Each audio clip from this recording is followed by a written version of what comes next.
Facebook আর YouTube ঘাঁটলে একই রান্না যে কত রকমের দেখা যায় তা আমি আপনাদের গুণে বলতে পারবো না।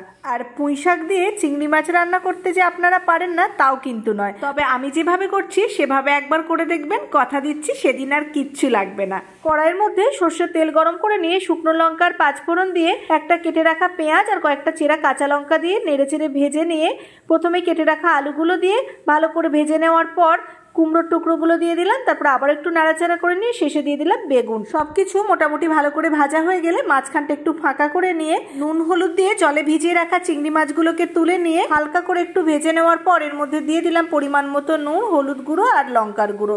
ভালো করে একটু নাড়াচাড়া করে নিয়ে নুন দিয়ে সিদ্ধ করে রাখা পুঁইশাকের ডাঁটাগুলো দিয়ে আবার একটু নাড়াচাড়া করে নিয়ে কেটে রাখা পুঁইশাকের পাতাগুলোকে সব দিয়ে দিলাম। ভালো করে একটু কষিয়ে নেওয়ার পর চিংড়ি মাছ ভেজানো জলটা দিয়ে দিলাম। সমস্ত সবজি ভালোভাবে সিদ্ধ হয়ে গেলে অল্প চিনি দিয়ে নেড়েচেড়ে মিশিয়ে একটু মাখো মাখো করে নামিয়ে নিলাম।